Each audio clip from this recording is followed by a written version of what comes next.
Movie के start होते ही हम दो साइंटिस्ट को देखते हैं जो दोनों हस्बैंड वाइफ थे, जिनमें हस्बैंड का नाम क्लाइव और उसकी वाइफ का नाम एल्सा था। और ये दोनों असल में जेनेटिक साइंटिस्ट थे, यानी ऐसे साइंटिस्ट जो अपने एक्सपेरिमेंट्स के जरिए नए नए क्रिएचर्स और एनिमल्स बनाए, यानी दो एनिमल्स या फिर क्रिएचर्स की डीएनए को मिक्स करके एक नया एनिमल्स और क्रिएचर बनाए। दोनों एक मेडिसिन बनाने वाली कंपनी के लिए काम करते थे और इस कंपनी का नाम नर्ड था, NERD नर्ड। और क्लाइव और एल्सा इस कंपनी के लिए ये काम करते थे कि पहले तो ये दो एनिमल्स के डीएनए को मिक्स करते थे जिससे एक नया एनिमल बनता है, और फिर उस एनिमल की प्रोटीन से मुख्तलिफ किस्म की बीमारियों की मेडिसिन बनाए। रिसेंटली इन लोगों ने एक नई किस्म का एनिमल भी बनाया था जो कि एक मेल था और दिखने में बिल्कुल डिफरेंट था, और सेम ऐसा ही एनिमल ये पहले भी बना चुके हैं जो कि फीमेल थी। अब ये दोनों एनिमल्स को एक दूसरे के आमने सामने लाते हैं और वो दोनों एनिमल्स एक दूसरे से बहुत प्यार से मिलते हैं, यानी वो दोनों एनिमल्स एक दूसरे को पसंद कर रहे थे। इसका मतलब ये था कि उनका एक्सपेरिमेंट सक्सेसफुल हो गया था। ये देखकर वो दोनों अपनी कंपनी की बॉस के पास जाते हैं और उसे बताते हैं कि हमने बहुत सारे एनिमल्स के डीएनए को मिक्स करके ये अलग तरह का एनिमल बनाया है और इसकी प्रोटीन की मदद से हम बहुत सारी बीमारियों की मेडिसिन बना सकते हैं। और इसके साथ साथ हमने एक नया तरीका भी डिस्कवर किया है, और वो ये कि हम इंसान और जानवर के डीएनए को मिक्स करके एक नई ब्रीड बना सकते हैं और डेफिनेटली हम बहुत सारी बीमारियों की मेडिसिन बना सकते हैं। उनकी बॉस बताती है कि जो काम तुम कर रहे थे, यानी जो एक्सपेरिमेंट तुमने किया, उससे कंपनी बहुत खुश है, और जो तुम बात कर रहे हो यानी इंसान और जानवर के डीएनए को मिक्स करने की, उसके लिए कंपनी अभी एग्री नहीं होगी फिलहाल। और जो जानवर तुमने बनाए हैं, हमारी कंपनी उनके प्रोटीन से मेडिसिन बनाना चाहती है, इसीलिए सारी रिसर्च को रोककर मेडिसिन बनाने पर फोकस किया जाएगा। जिस पर क्लाइव और एल्सा कहते हैं कि अगर हमने ये काम स्टार्ट ना किया तो कोई और कर देगा। जिस पर बॉस कहती है कि हमने कब कहा कि हम ये काम नहीं करेंगे, हम ये काम जरूर करेंगे, मगर उससे पहले हम मेडिसिन बनाएंगे और उन्हें मार्केट में लाएंगे, और उसके बाद तुम्हारे प्रोजेक्ट पर काम किया जाएगा। इसीलिए वो उन दोनों को मना कर देती है। इस बात की वजह से ये दोनों डिसअपॉइंटेड हो जाते हैं, क्योंकि वो दोनों जेनेटिक साइंटिस्ट थे जो किसी कंपनी के लिए जानवरों की प्रोटीन से मेडिसिन बनाने का काम नहीं कर सकते थे। इसीलिए वो डिसाइड करते हैं कि हम सीक्रेटली ही अपनी इस रिसर्च को आगे बढ़ाएंगे।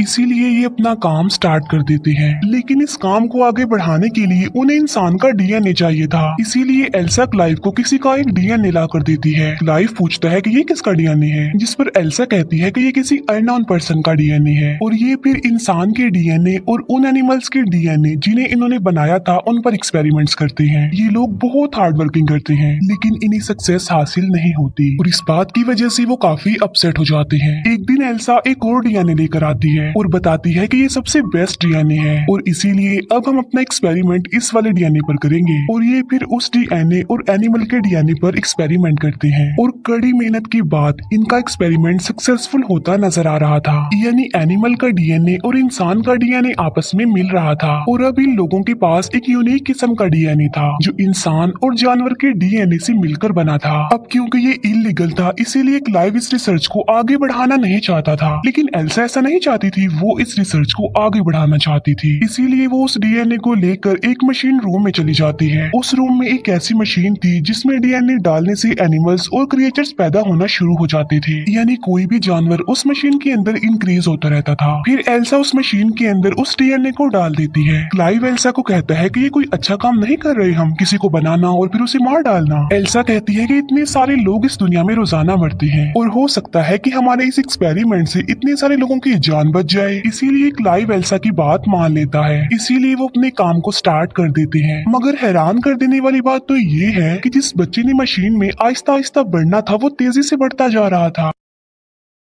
चेक करने पर उन्हें पता चलता है कि बच्चा बिल्कुल नॉर्मल है, लेकिन शाम को उस लैब का अलार्म बजने लगता है, और जब ये लोग चेक करने के लिए जाते हैं तो ये दिखते हैं कि बच्चा पूरी तरह डेवलप्ड हो गया है, यानी वो पैदा होने के लिए, बाहर आने के लिए डेवलप्ड हो गया है। इसीलिए वो उसे बाहर निकाल देते हैं, जो काफी अजीब लग रहा था। क्लाइव इस क्रिएचर को मारना चाहता था। एल्सा कहती है कि अभी हमें ऐसा नहीं करना चाहिए, क्योंकि क्या पता कि हम एक सक्सेसफुल क्रिएचर बना ले। लेकिन क्लाइव एल्सा की बात नहीं मानता, इसीलिए वो उस जगह पर जाते हैं जहाँ पर वो क्रिएचर था क्योंकि वो उसे मारना चाहते थे और वहाँ जाकर उन्हें पता चलता है कि वो तो पहले ही मर चुका है। इसीलिए क्लाइव वहाँ से चला जाता है। एल्सा कहती है कि अब खतरे वाली कोई बात नहीं है, इसीलिए एल्सा उस बॉक्स को ओपन कर देती है और जब वो चेक करती है तो उसे पता चलता है कि यहाँ पर कोई बच्चा, कोई क्रिएचर नहीं है, बल्कि ये सिर्फ एक स्किन है। यानी उस स्किन में से कोई क्रिएचर निकला है जो उस वक्त लैब में ही है। फिर वहाँ पर वही अजीब सा क्रिएचर दिखाया जाता है जिसके 2 पैर थे। बाहर से क्लाइव उस क्रिएचर को देख लेता है और वो एल्सा को कहता है कि तुम जल्दी से बाहर आ जाओ, मैं पॉइजनस गैस ऑन कर रहा हूँ। लेकिन एल्सा क्लाइव की बात नहीं मानती और वो उस क्रिएचर को कहती है कि मैं तुम्हें कोई नुकसान नहीं पहुंचाऊंगी, इसलिए तुम मत डरो। और ये सुनने के बाद वो अजीब सा क्रिएचर एल्सा के पास आता है और उसे डरता भी नहीं। लेकिन तभी पीछे से क्लाइव एक रॉड लेकर वहाँ पर आ जाता है, जिसे देखकर उस क्रिएचर को गुस्सा आ जाता है। फिर क्लाइव और एल्सा वहाँ से बाहर आ जाते हैं। क्लाइव एल्सा को कहता है कि मैं पॉइजनस गैस ऑन कर रहा हूँ क्योंकि मैं इस क्रिएचर को जिंदा नहीं रख सकता, मैं इसे मारना चाहता हूँ। जिस पर एल्सा कहती है कि नहीं, हम सिर्फ इसे बेहोश कर देंगे क्योंकि मैं देखना चाहती हूँ कि हमने क्या बनाया है। इसीलिए वो उसे बेहोश करते हैं और उसे एग्जामिन करने लगते हैं। तब उन्हें पता चलता है कि ये क्रिएचर एक फीमेल है असल में, जो बहुत फास्टली ग्रो कर रही है और एक टाइम ऐसा आएगा कि डेवलप्ड होने के बाद मर जाएगी। यानी इसका लाइफ साइकिल बहुत छोटा है। फिर आहिस्ता आहिस्ता ये क्रिएचर बड़ा होता जा रहा था, डेवलप होता जा रहा था। उसके हाथ पैर निकलने लगते हैं, उसका दिमाग भी डेवलप्ड हो जाता है और एल्सा उसे इमोशनली कनेक्ट भी होती जा रही थी। वो उसे खाना खिलाती थी, डिफरेंट एक्टिविटीज सिखाती थी।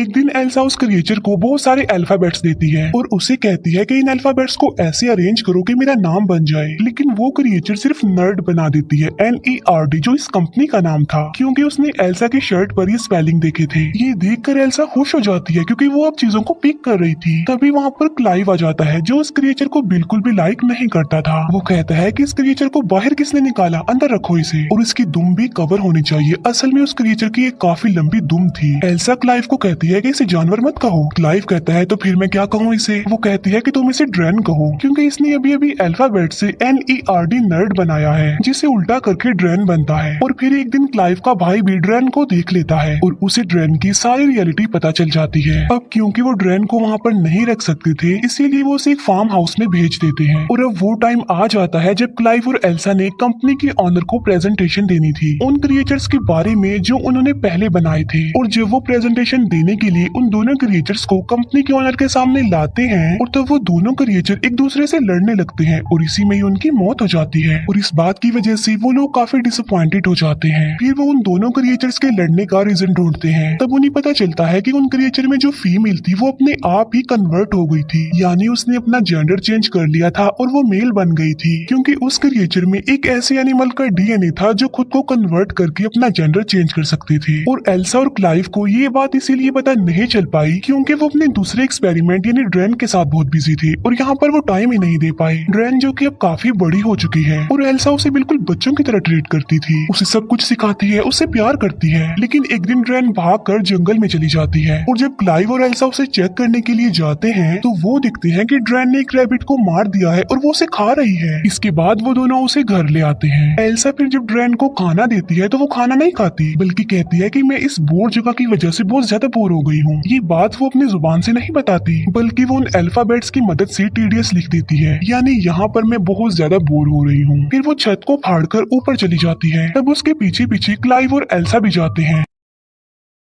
वो दिखते हैं कि ड्रैन की तो विंग्स निकल आए हैं और वो अभी बस उड़ने ही वाली होती है कि क्लाइव उसे कहता है कि रुको, हम तुमसे प्यार करते हैं, हमें तुम्हारी जरूरत है, हम तुम्हें अपने पास रखेंगे। ये सुनकर ड्रैन की विंग्स वापस उसकी बॉडी में चले जाते हैं। ड्रैन का दिमाग अब काफी तेज हो गया था, वो चीजों को अंडरस्टैंड करने लगी थी, अच्छे बुरे को समझने लगी थी। एक दिन ड्रैन को एक बिल्ली मिलती है लेकिन एल्सा उससे वो बिल्ली छीन लेती है क्योंकि एल्सा को डर था कि ड्रैन कहीं उस बिल्ली को भी न मार दे। फिर आहिस्ता आहिस्ता हम हैरत में डाल देने वाली एक चीज देखते हैं और वो ये कि ड्रैन को क्लाइव अच्छा लग रहा था, जिससे क्लाइव को पता चल जाता है कि ड्रैन के अंदर जो इंसान का DNA उन्होंने डाला था वो किसी और का नहीं था बल्कि वो खुद एल्सा का ही था। इस बात से क्लाइव एल्सा से नाराज होता है। वो उसे कहता है कि तुमने अच्छा नहीं किया, तुम्हें ऐसा नहीं करना चाहिए था। आहिस्ता आहिस्ता एल्सा का प्यार ड्रैन के लिए खत्म होता जा रहा था, इसीलिए एल्सा वो बिल्ली ड्रैन को दे देती है। ड्रैन की दुम नोकदार थी, इसीलिए ड्रैन अपनी नोकदार पूंछ को उस बिल्ली के गले में चुभा कर उसे मार डालती है। ये देखकर एल्सा को बहुत गुस्सा आता है और वो ड्रैन को स्लैप स्लैप कर देती है। थप्पड़ लगने की वजह से ड्रेन एल्सा के ऊपर आकर खड़ी हो जाती है और वो एल्सा के गले में लगी एक चाबी को निकालती है और दरवाजा खोलकर वहाँ से चली जाती है। ड्रेन के अलग अलग फेसेस उन लोगों के सामने आ रहे थे। फिर हम देखते हैं कि एल्सा वो प्रोटीन बनाने में कामयाब हो चुकी थी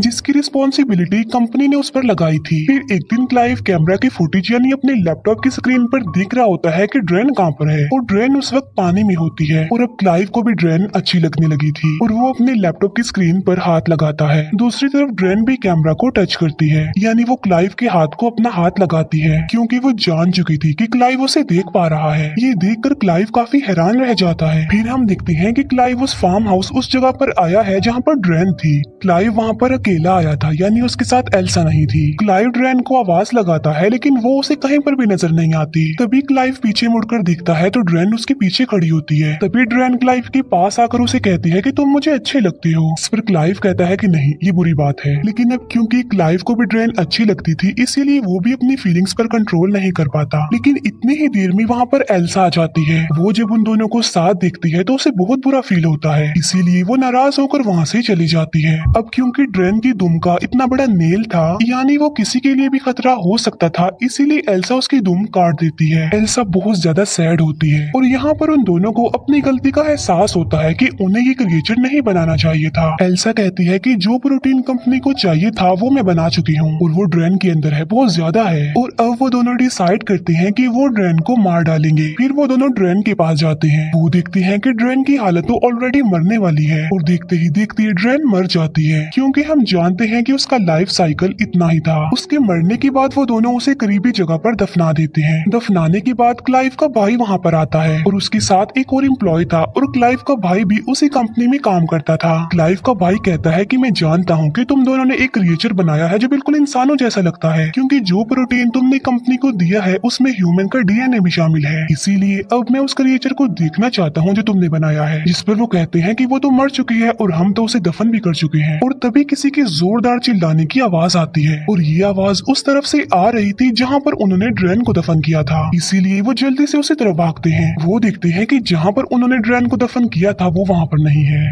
बल्कि वो ऊपर छत पर खड़ी हुई थी यानी वो दोबारा जिंदा हो गई थी और इस बार वो पावरफुल होने के साथ साथ खतरनाक भी लग रही थी और उसकी विंग्स भी बाहर आ गई हैं और उसकी दुम भी रीजनरेट हो गई है क्योंकि वो तो काट दी थी एल्सा ने। और तभी ड्रेन उन लोगों पर अटैक कर देती है और वो क्लाइव के भाई और जो उसके साथ एम्प्लॉय आया था उन दोनों को मार डालती है और इसी क्लैश के दौरान क्लाइव बेहोश हो जाता है। इसके बाद ड्रेन एल्सा के पास आती है और उसे पकड़ लेती है। यहाँ पर हम ये जान पाते हैं कि असल में ड्रेन ने भी अपना जेंडर चेंज कर लिया था क्योंकि उसके अंदर उस एनिमल का डीएनए था जो खुद को कन्वर्ट कर सकते थे, अपना जेंडर चेंज कर सकते थे और अब वो मेल बन गई इसीलिए वो एल्सा के पास आ गई। लेकिन तभी पीछे से क्लाइव आकर लकड़ी के एक टुकड़े को ड्रेन के अंदर घुसा देता है जिससे ड्रेन इंजर्ड हो जाता है। इसीलिए वो एल्सा को छोड़ देता है। लेकिन बाद में वो अपनी उस लकड़ी को निकालकर क्लाइव पर अटैक कर देती है। तभी एल्सा एक पत्थर उठाकर ड्रेन को मारती है। इसके बाद एल्सा उसे दोबारा पत्थर से मारने लगती है लेकिन अचानक वो रुक जाती है और कुछ सोचने लग जाती है क्योंकि हमने इसे अपने हाथों से बनाया था और अब इन्हीं हाथों से हम इसे मार रहे हैं। एल्सा ये भी सोचती है कि इसके अंदर तो मेरा डीएनए भी है। लेकिन इसी दौरान ड्रेन मौके का फायदा उठाकर क्लाइव को अपनी दुम से मार डालती है। एल्सा फिर से उसी पत्थर से ड्रेन को मारती है और अब फाइनली ड्रेन की मौत हो जाती है। इसके बाद हमें एल्सा और उनकी बॉस दिखाई जाती है। हम देखते हैं कि एल्सा को बेबी होने वाला है और वो बेबी होता है ड्रेन का क्योंकि उसने अपना जेंडर चेंज कर लिया था। इसीलिए एल्सा की बॉस उसे बताती है कि जो प्रोटीन तुम लोगों ने हमें दिया था उससे कंपनी को बहुत ज्यादा बेनिफिट हुआ और अब कंपनी इस रिसर्च को आगे बढ़ाना चाहती है और जो एल्सा का होने वाला बच्चा था इस रिसर्च को उसके जरिए ही आगे बढ़ाया जा सकता था। अब क्योंकि एल्सा ने अपनी जिंदगी पर रिस्क लेकर अपने हस्बैंड को खोकर इस कंपनी के लिए बहुत मेहनत की थी इसीलिए कंपनी एल्सा को काफी ज्यादा अमाउंट देती है। अब क्योंकि एल्सा एक जेनेटिक साइंटिस्ट थी इसीलिए ना चाहते हुए भी वो इस रिसर्च को आगे बढ़ाना चाहती थी। और इसी के साथ ही इस मूवी का यहीं पर द एंड हो जाता है। Thank you for watching.